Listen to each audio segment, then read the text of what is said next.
Hey, everybody. Welcome to the Katie Weaver Show. This is Katie. I'm your host. I'm so happy to be here. If you are listening live, it is February 6th at about 11 a.m. Pacific time.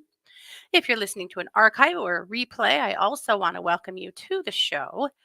I want to let you know I'm over in the chat room. You can find that by heading over to 12radio.com. Click on the chat button and you'll be redirected into the Facebook chat. You'll see my banner right there at the top of the page. I do keep an eye on that chat, so if you are commenting there, I will see it and interact with you. I am also live streaming this event from Facebook and YouTube. If you'd rather watch than listen, that is uh, Katie Weaver Domestic Mystic on YouTube or on Facebook, so you can find it either way. And I have my eyes on the chat there as well. So I promise I will see you. And if you're a spammer, I'll see you too. Oh my gosh, you guys. All right, this is more true crime related than my show, but I'm going to talk about this for a few minutes because it's really precedent setting, interesting stuff. A couple of years ago, there was a school shooting in Michigan, not too far from Detroit. And it was a 15-year-old boy named Ethan Crumley. Ethan shots, I think, injured seven and killed four. Killed four. And after Ethan was taken into custody, a lot of information started to flow out about the whole situation and about his family. And in the meantime, his parents drained their bank account and his to the tune of about 3 grand from him and tried to flee.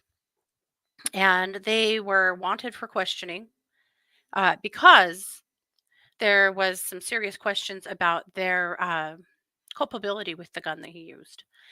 And they were found by a SWAT force hiding in the basement of a warehouse type building in Detroit and taken into custody. And they were charged, both of them, with 4 counts of involuntary manslaughter. They have been fighting these charges for 2 years. They fought them all the way to the Michigan Supreme Court, where they lost their appeals. And so this went to trial finally. At some point along the way, mom and dad kind of turned on each other, so their cases were split. So mom went first. Her trial's been going on the last few weeks. And what we've learned, a lot of things we already knew from the arrest warrants, but is essentially this little boy had been screaming out to his parents for help for a good year about his mental health. We know that because of things that were written in his journal, because of texts that he sent to friends, because of pictures that he drew, and texts that he sent to his parents. Uh, he was hallucinating. He was terrified. He was home alone all the time. And in all the while that he was asking them to get him help, he was told to suck it up. Mom shared a few of her Xannies with him a few times. So she was getting mental health care. But they didn't do a thing for Ethan, not a thing. What they did do is buy him a handgun for Christmas that year. They bought it on Black Friday. Uh, Over the weekend, mom took him to the shooting range and taught him how to use it. On Monday, he she got an email from a teacher concerned because he was acting weird, and she caught him researching bullets online on his phone during class. His mom texted him and said, "You're not in trouble. You just need to learn how to not get caught." LOL. Very funny, Jennifer. The next day, he went to school and was acting really, really weird. And a teacher caught him drawing a picture, kind of a cartoon style picture of a school shooting. It said, "Help me. Blood everywhere. I can't make it stop." So they called his parents. And his parents came and they sat down in the counselor's office. They were there for about, I believe, 8 to 12 minutes was the determination. The school gave them the option. It's probably time to take Ethan home and get him into some treatment. Mom admitted that they gave her the picture, but she didn't look at it till later, till after the shooting. Neither the school nor the parents thought to search Ethan's backpack. And the parents wanted to get back to school, so they didn't take him home. They decided not to worry about it. And just a couple hours later, mom and dad got word that there was a school shooting going on at Ethan's school. The first thing they did, well, race home and look for that gun because they knew damn well who was doing it. And of course, the gun wasn't there. Mom texted Ethan, Ethan, don't do it. Well, it was too late. Ethan was already in police custody at that point. And that's when they decided they better get the hell out of Dodge and drained their bank accounts and tried to run. They immediately refused to pay for his legal bills, and he became a ward of the state with a couple of public defenders. There wasn't a juvie in the state that would take him, so he lived in solitary confinement in the jail. Incidentally, the same jail where his parents were, though he would have never known that or seen them, because nobody wanted him because this kid was terrifying. And they wanted to make sure they could keep their other the kids in the other, in juvies safe. So that's what happened. When we got to trial, we learned a lot of things about Jennifer. That Jennifer worked full time. Jennifer was having an active affair and was also a swinger. Jennifer, which doesn't make her a criminal, but Jennifer also was on the ski patrol and was gone for 10 hours a week, every Saturday on ski patrol. So she worked 5 days a week, was on ski patrol. She also had horses at a stable that she spent several hours a week with and $20,000 a year on. Jennifer had absolutely no time to be a parent. She wasn't parenting Ethan at all. Ethan was a very sad and lonely boy who was spending all of his time alone.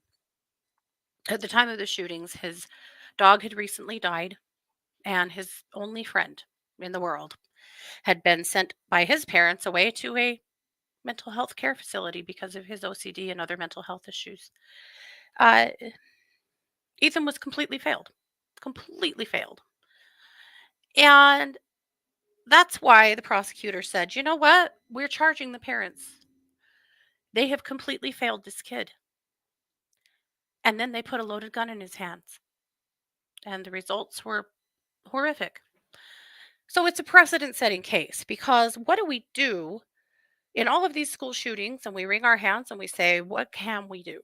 And it becomes this big political issue, and the gun control people or the 2A people start butting heads instantly, and nothing ever fucking happens except for another school shooting. So in this instance, the prosecutor said, no, this was egregious on the parents' part, and we're not going to let them get away with it. Well, there have been a lot of people saying all along, there's no way, they can't meet the burden of proof, they didn't actively do anything, it's not their fault. And the trial was pretty wild. Jennifer's attorney is a woman named Shannon Smith. And Shannon is easily the most bizarre, inappropriate, and unprofessional attorney I have ever seen in open court. And I've sat through the Daybell trial, most of it. We're not quite done yet. But crazy stuff. And crazy stuff from sobbing loudly during videos of Ethan shooting kids.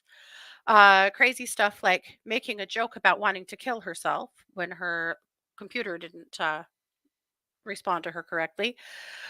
Crazy stuff like laughing and making jokes about Jennifer being off on business trips swinging while Ethan was at home suffering. Doing things like right in the middle of open court, taking off her suit coat jacket to freshen up and brush out her hair and put on makeup. Strange, like complaining to the judge about how hungry she was and the judge trying to feed her. I have bagels. I have bagels in my office. Oh no, I can't eat bagels. Oh, I can't eat, I can't. I can only have things I only can have soup. I can't swallow anything else. Oh, I might have some soup. No, no, no, it's okay. I'll send my assistant out. Who does that with the judge? I've never seen a judge that would play like that, to be honest.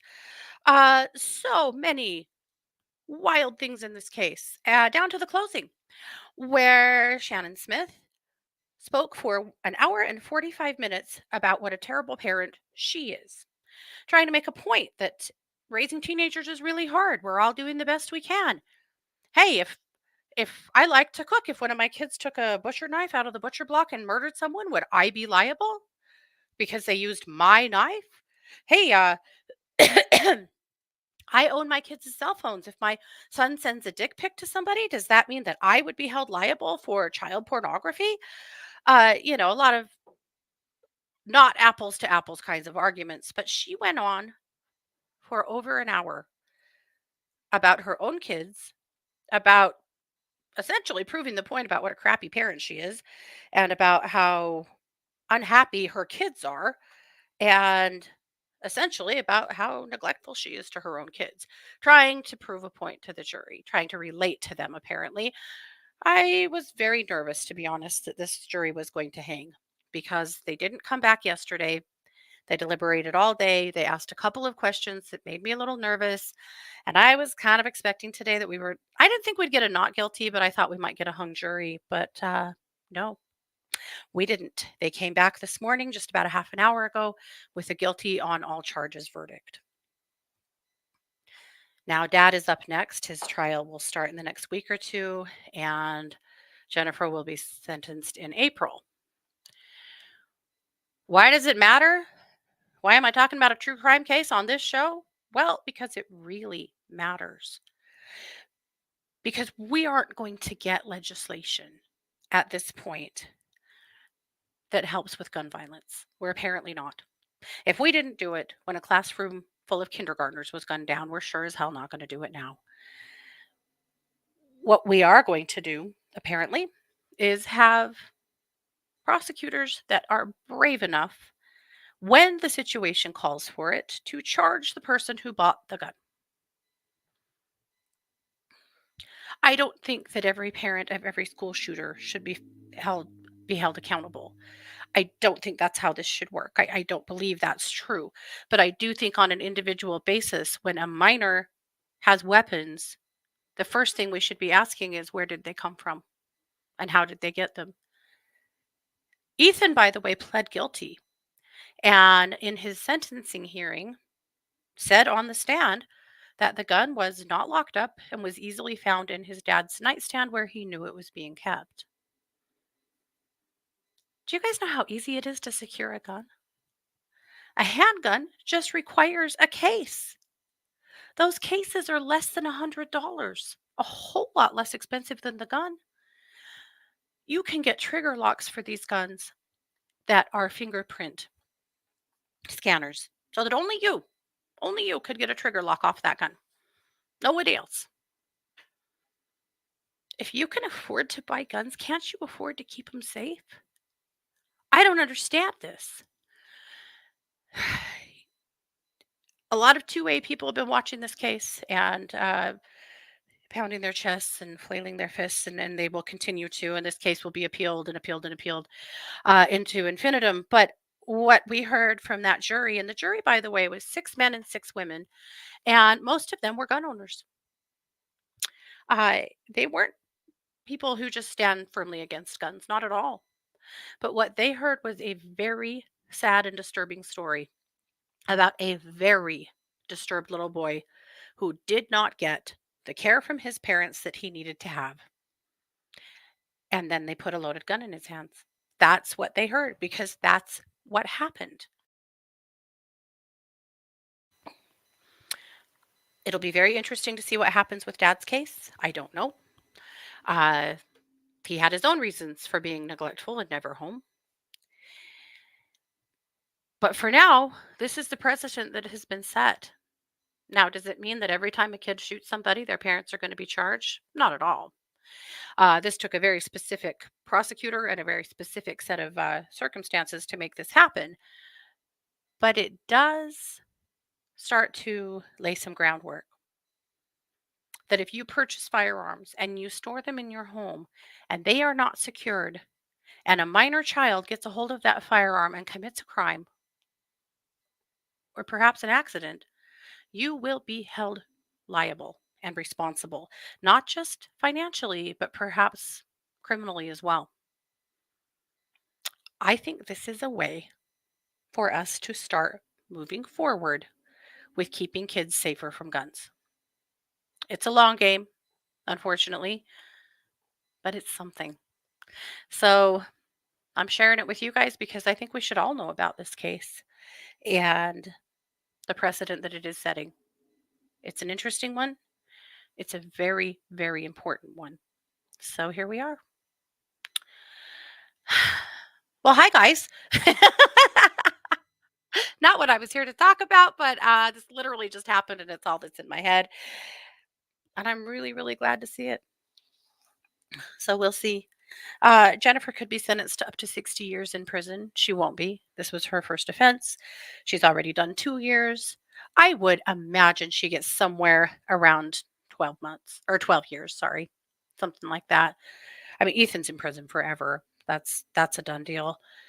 No, no, Tay, you did not. I was thinking about it. Sometimes I feel like there's cases that are worth sharing with you guys because for safety reasons or because of things just like this. These are important things for us to know about. And I hope that the families of all of the victims felt today like some justice was served. Because it was. Yep. Yep. Sid, it's a really interesting point. She said there's likely a generational lineage that created them. I have had the exact same thought. I've been wondering a lot as I listened to this, as I watched a very not contrite Jennifer Crumbly on the stand, uh, very unnurturing, didn't seem to really care about Ethan very much. Mom, I wondered, who is this person? Who raised her? Who raised her? She had told friends that Ethan was an oopsie baby. He was her only one. And he seemed to be very unwanted by his parents. Uh, but I had the same thought, and I think you're very right. Are absolutely right about that. Who the hell raised Jennifer Crumbly? Why? Who didn't nurture her and teach her how to be a parent? One of the things the lawyer said that really bothered me, she said, I have 4 teenagers. I don't check their phones. Well, first of all, Shannon, that's really negligent on your part. Second of all, you just told the whole world that you don't check your children's phones. I really, really hope that that was just performative and not true because you just told a whole world full of pedophiles that your kids are easy targets because you are not paying attention. Really, really frustrating. Yeah, Tay, I'd be interested to know what her actual diagnoses are because that lack of remorse was pretty jarring.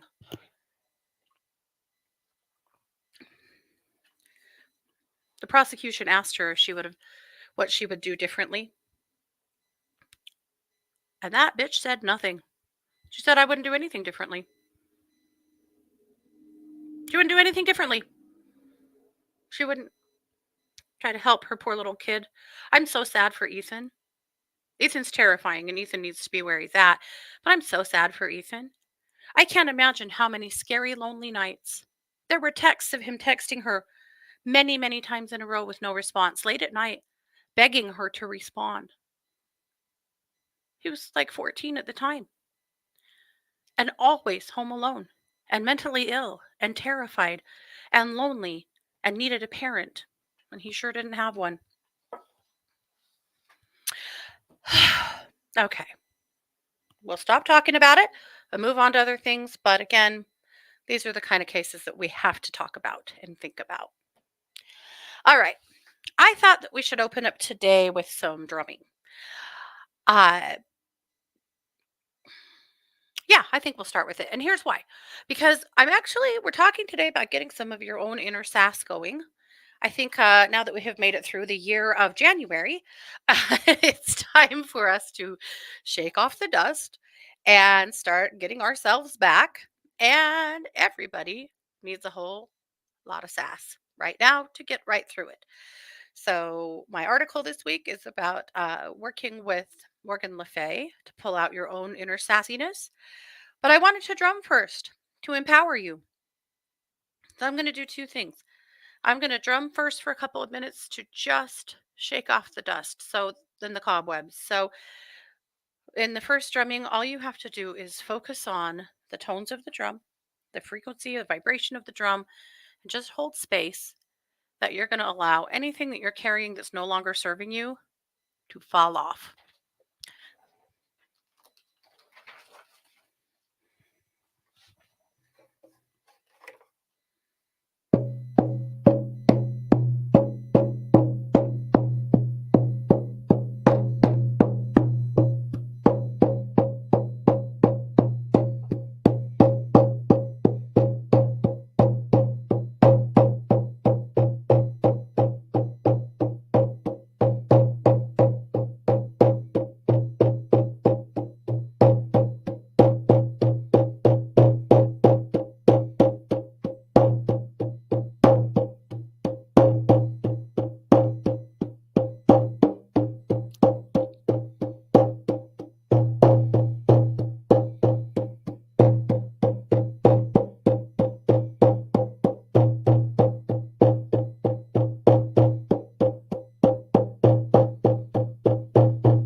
Okay. All right, stage one. I forgot to tell you, and if you've not listened to drumming before, you might have experienced this.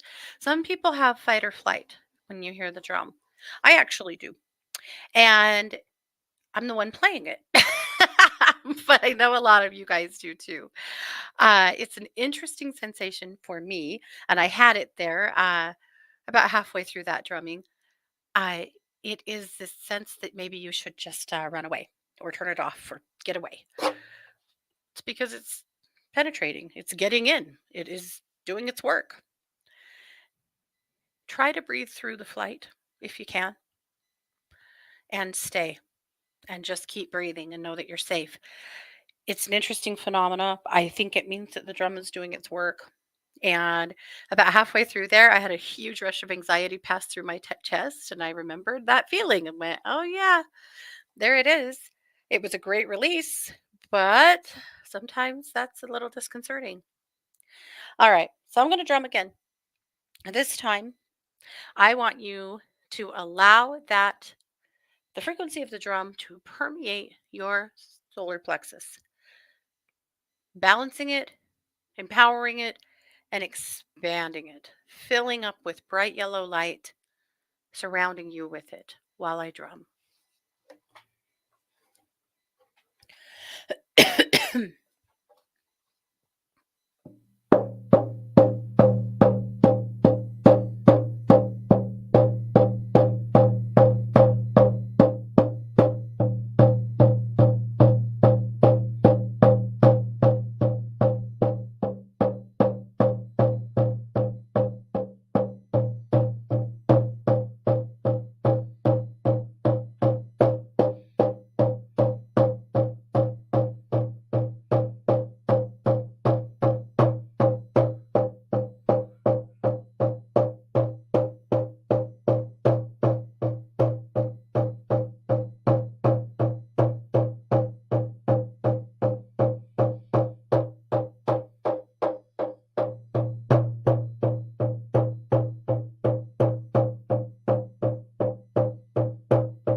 Okay.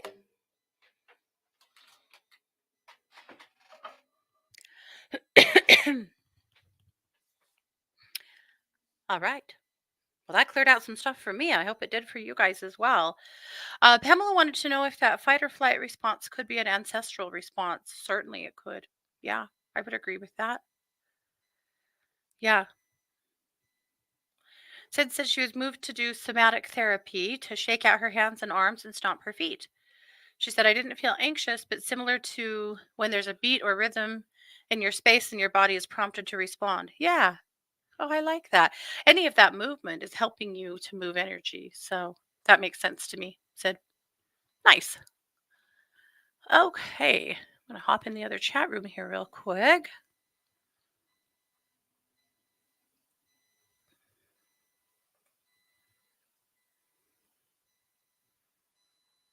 All righty. Okay.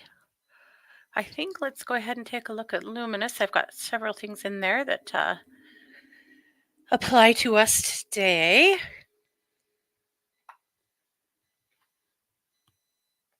I'm going to put a link in both chat rooms and then I'll share my screen.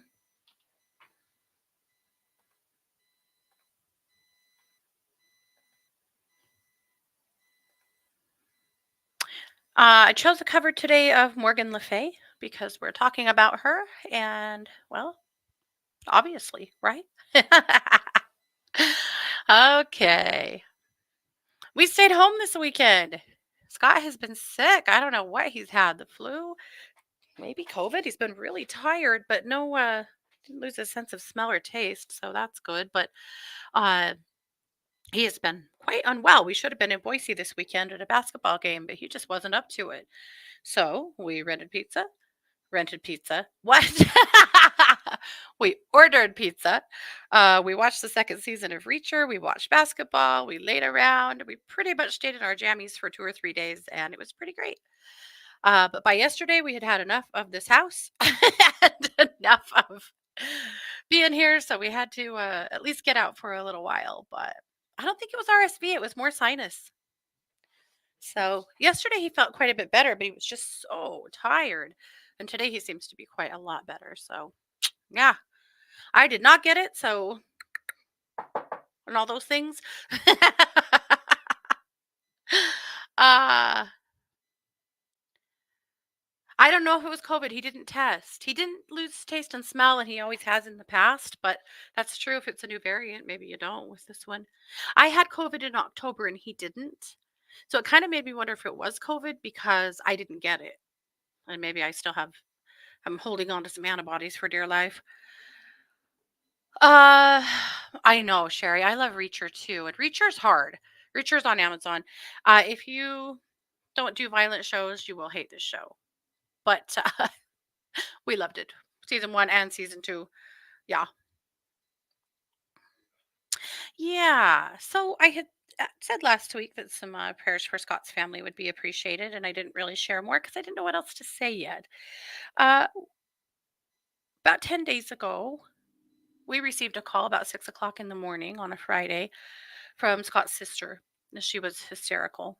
And she had just had a knock on the door from some police officers to let them know that their younger brother, Scott's brother Todd, had been found deceased. And they were looking for his next of kin. Scott's mom is, they live in a fifth wheel. And so they travel around in the wintertime. They're not here. So they couldn't locate her. They said it was a suspicious death and they were investigating. That's all we knew for a time.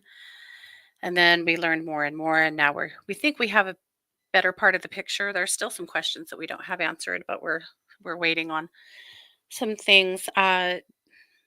Scott has been estranged from his brother for about 15 years.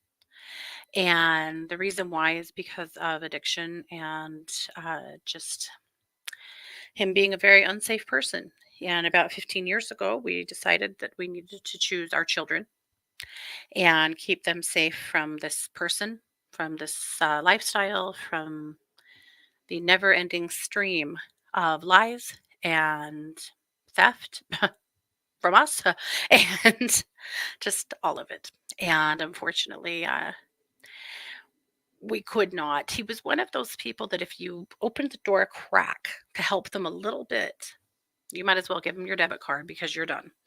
He would take absolutely anything he could get. He would lie to your face without hesitation, without any guilt whatsoever.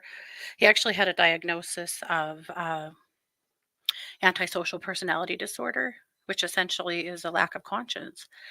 So we are sad for who he could have been.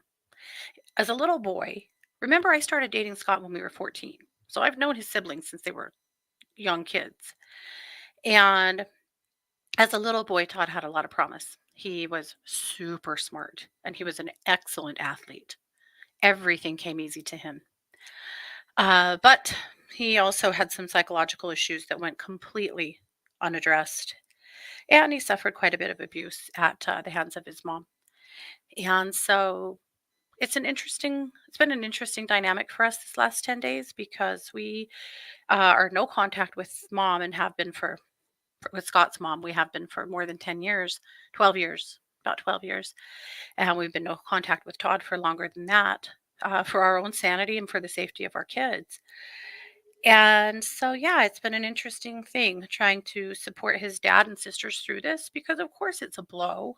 It doesn't matter what, you know, it's been like. It's still a blow. And it's the true crimer in me has been digging or wanting to dig and get actual answers because the answers have been, well, they haven't really been much of answers. From what we can gather right now, it sounds like they think it was probably a fentanyl OD. And they are tracking down some people that he had been with. It seems like his car is missing. Uh, and it seems as though perhaps there has been maybe they're trying to find the source of the drug. There have been several fentanyl ODs in Idaho Falls here in the last little while, so we think that's essentially what's happening. Typically, from my own experience in true crime and other family members, unfortunately, when a felon that has given the police a lot of headaches die, a lot of times there's not very much investigation into it. Right or wrong, that just tends to be the case. And so that's kind of what we've seen in this case is that there just has not been. I hope that they keep digging. I mean, I think that I mean, there's been toxicology and whatnot. We're just waiting for results on a lot of things, but I hope they keep digging because we need to take care of our communities, and I think that his family deserves to know what happened. But at any rate, so yeah, last week I had asked for some good vibes and didn't share more, but that's what happened and what has been happening. There's not going to be a service right now, maybe a celebration of life later on. Uh, this just stirred up some pretty wild family drama that has now finally settled back down. So, and we're always on the outside looking in because we don't want to play. And so, for our sanity, we've just been standing over here trying to shut the hell up. But at any rate, so I appreciate you guys and all of your love and support always. Yeah. Oh, Tara said my brother too, commenting here because my mom can see my chats on Facebook. My poor sister is at her wits' end. My parents want to take care of him, but it's gone too far for too long. No, I get that totally, Tara. I do. And yep, I do. And love to your family.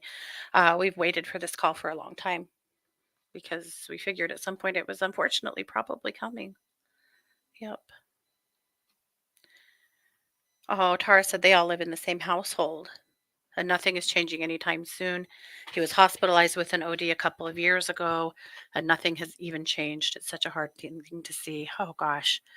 Tara, do they have some Narcan on hand? If they don't have Narcan, you can buy it at the pharmacy.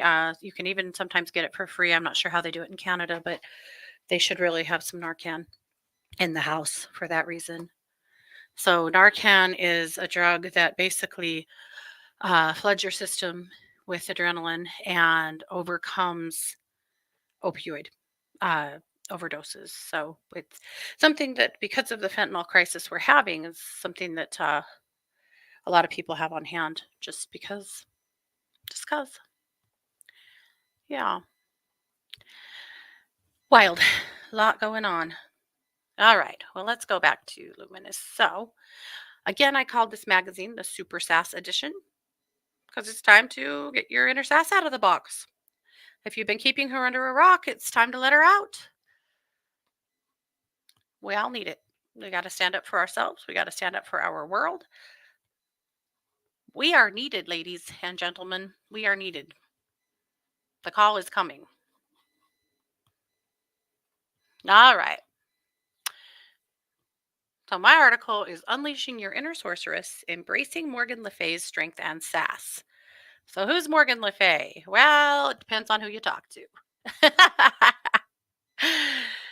She's not a damsel in distress. She's not a virtuous queen. She's considered to be a goddess, and she's a beast. She's a sorceress. She was known in Merlin's time, depending on, again on who you talk to, as a devil worshipping witch, or just a witch, or somebody who didn't put up with shit. And that's who I believe her to be, somebody who's just not putting up with it. So, it is my presumption that we should all maybe strive to be a little bit more like Morgan here and there. So, how do you do it? Embrace your independence. Morgan Le Fay is the epitome of independence.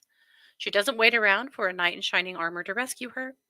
She takes matters into her own hands. Follow her lead and embrace your own autonomy. Don't be afraid to pursue your goals with determination and self reliance, whether it's your career, relationships, or personal endeavors. Stand tall and assert your independence like the fierce sorceress you are. Hells yes.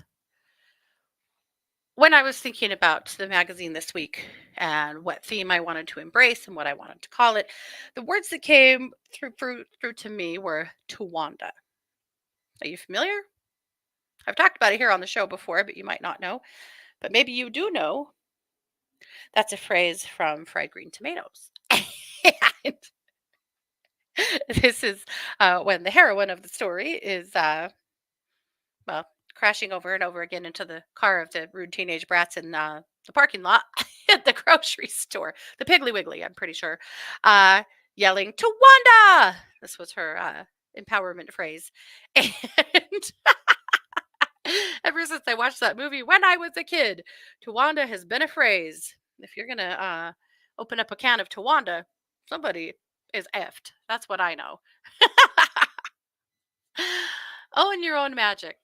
Morgan Le Fay is renowned for her mastery of magic, using spells and enchantments to shape the world around her. While you might not have a cauldron bubbling with potions, you possess your own unique brand of magic. Hear this: your talents, skills, and intuition. Embrace your inner witch, metaphorically speaking, or not, and your own magic. Whether you're a gifted artist, talented communicator, or an intuitive healer, let your magic shine brightly for all to see. I think it's really, really important to hear that you are exactly who you are supposed to be. Your energy matters, your influence matters, your actions matter. And I think it's very, very important because people have the nerve to look me in the face sometimes to say that they don't think that they have any gifts, or that they are not talented, or that they don't feel like what they do makes any difference in this world. And I will call bullshit on that every time because it's just not true. You do matter, and what you are doing matters. The problem that we have is that we are so saturated in media, and for a very long time, there was such a there was such an energy of perfection, right? This really started in what, the 60s with Twiggy? Such a phenomena of perfection that you had to look a certain way, you had to be a certain shape, you had to speak a certain way, your hair had to be worn a certain way. Everything had to be perfect.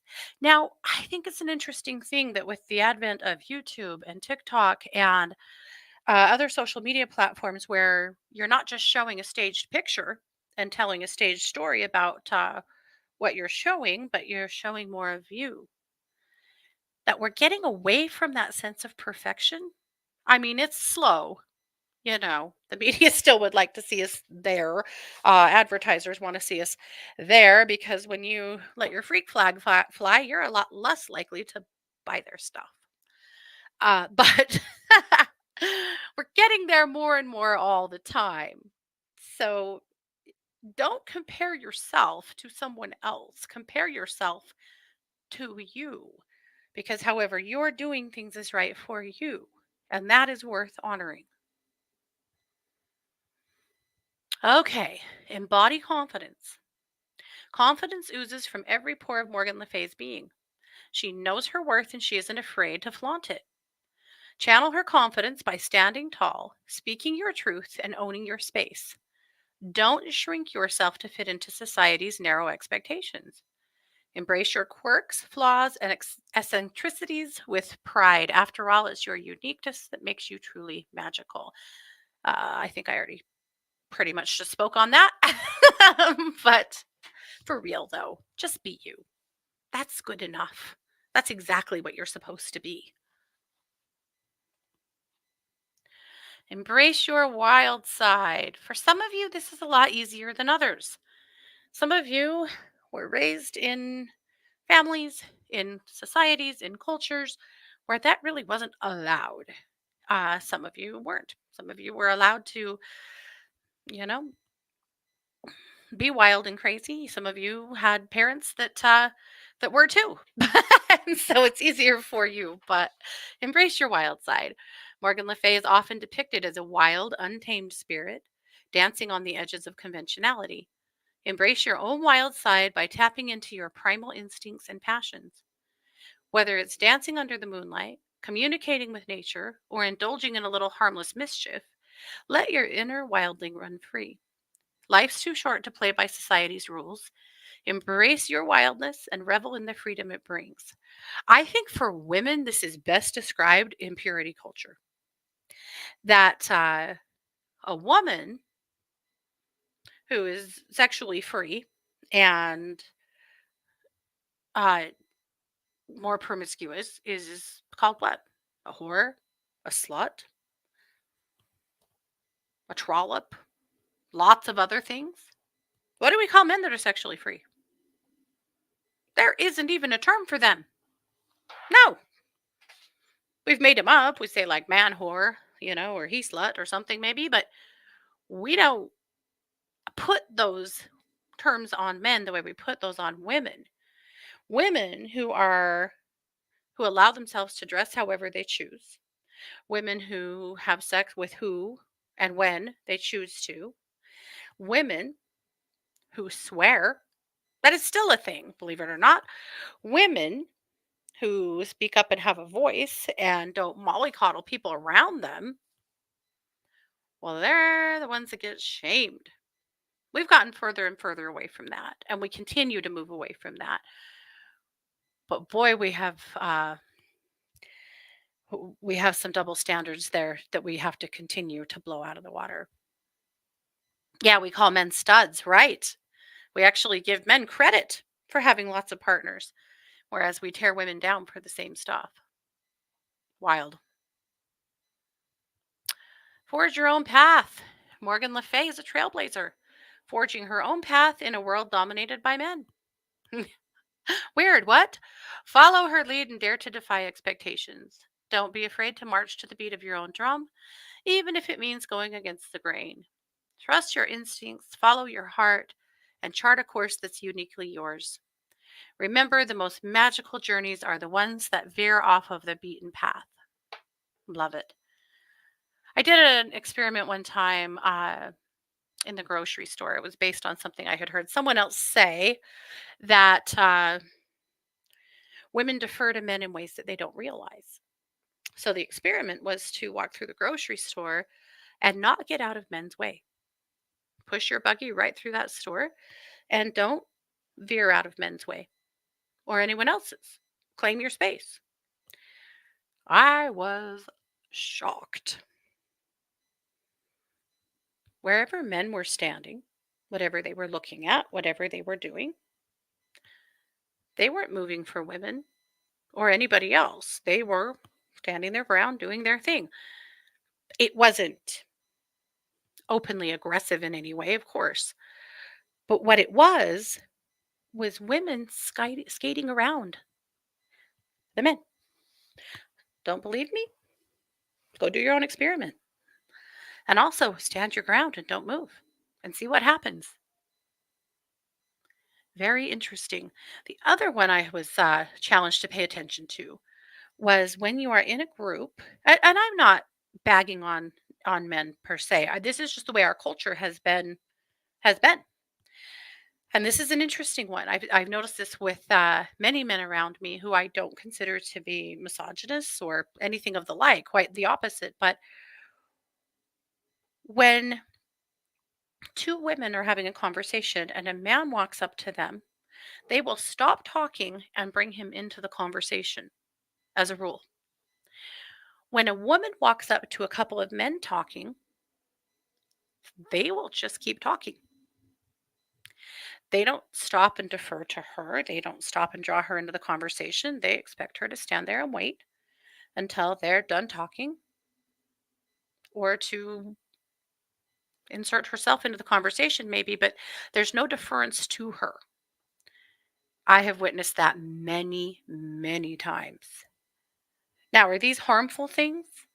Maybe, maybe not. Depends on what industry you're in, what situation you're in.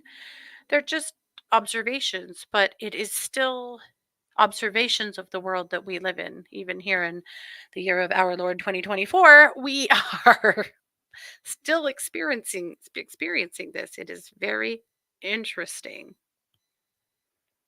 Find strength in vulnerability. Beneath Morgan Le Fay's steely exterior lies a vulnerability that adds depth to her character. Embrace your own vulnerability as a source of strength, not weakness. Allow yourself to feel deeply, love fiercely, and embrace the full spectrum of human emotion. True strength isn't about being invincible. It's about having the courage to be vulnerable and authentic in a world that often demands conformity. Yes, to all of that. So there you go. So my challenge to you is to consider who Morgan Le Fay was. Maybe sit in some meditation time and connect to her. And also toughen up. Be a little more like Morgan. We need t-shirts. Yeah. Let's see. MLF do. Oh, that would be interesting. MLFD. What would Morgan Le Fay do?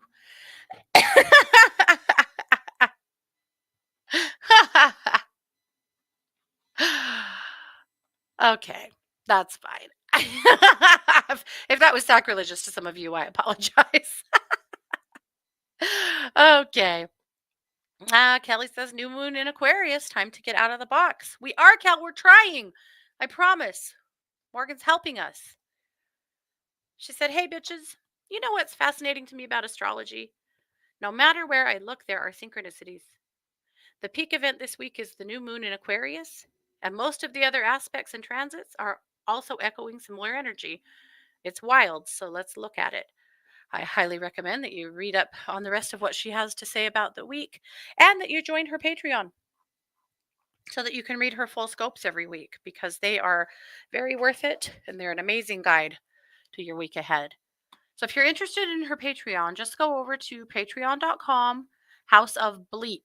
That is her a house over there or her Patreon, and you can join it for a few dollars a month and be able to access all of the stuff she's doing. So Kelly, good job.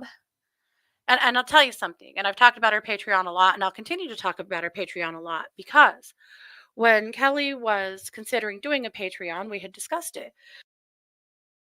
because she's putting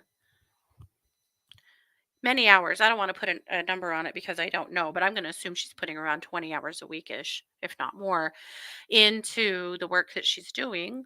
And she felt like that at some point she needed to start being reimbursed for that in some way. Financial energetic exchanges are really important. It's honoring her work for her And for those of us that subscribe to her Patreon, it's honoring her expertise and it's helping her to feel like what she's doing is making a difference both for her family and for others. I think it's brilliant. I am so, so here for it.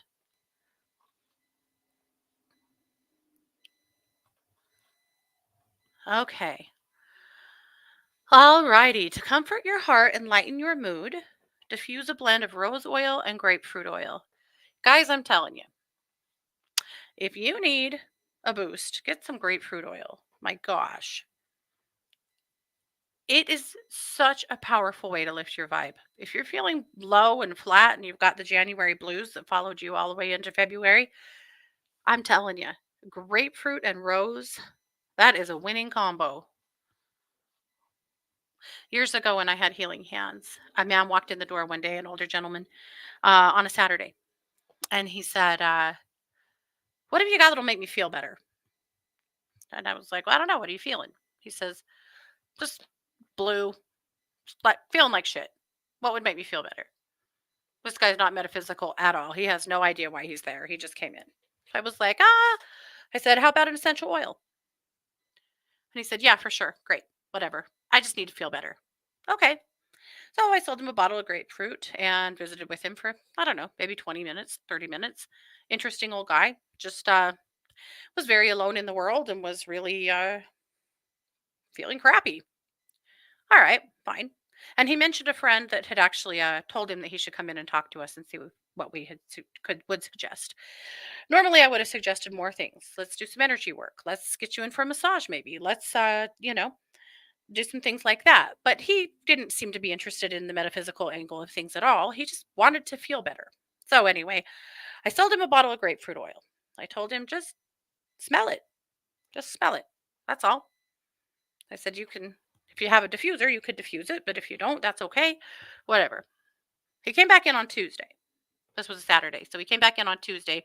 We're closed on Sunday, Mondays. And he said, "Do you remember me?" I said, "I sure do. How you doing?" And he said, "Well, I didn't kill myself." And I really paused and I said, "That's great. Were you were you going to kill yourself?" He said, "Oh yeah." He said, "I was thinking about it." He said, "There's no reason for me to still be here." It was very matter of fact, kind of chilling. And he said, "But you were so nice to me and you sold me those oils." And he said, "I can't believe how much that helped." He said, "As soon as I started smelling that, I didn't want to do that anymore." He said, "I'm amazed." So, anyway, I just wanted to tell you I'm still here. Thanks for that. And he left. Never saw him again. Uh, but that one really, that one grabbed me. So I'm glad it worked. And I'm not telling you that grapefruit will necessarily prevent suicidal ideologies, but in that case, a pair, or anyway, not ideologies, but suicidal tendencies. But in that case, apparently it did. Okay, then. But it doesn't have to be that intense. Just to, shake off the cobwebs. Grapefruits.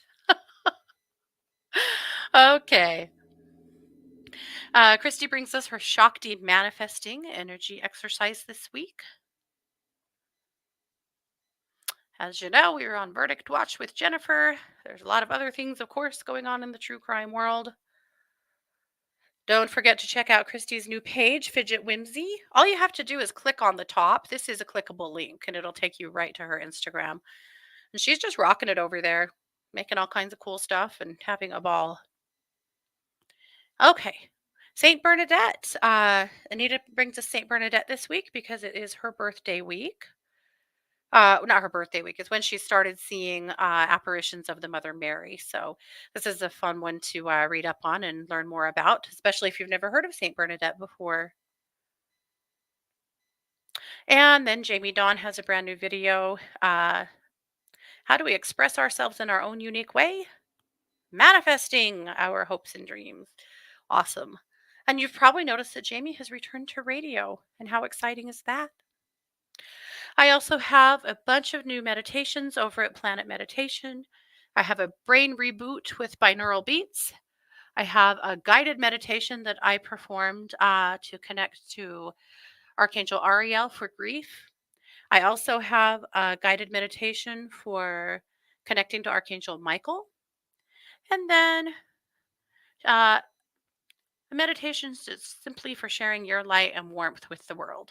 So lots of good stuff there. So you can check that out. You can click on these, but also you can go to Planet Meditation on YouTube and find all of them there. I've amassed a pretty good little body of work over there. I have more than 100 meditations there now.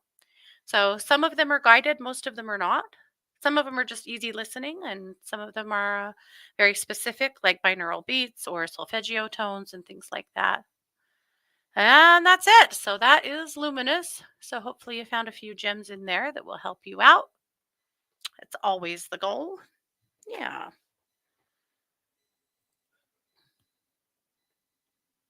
Yeah.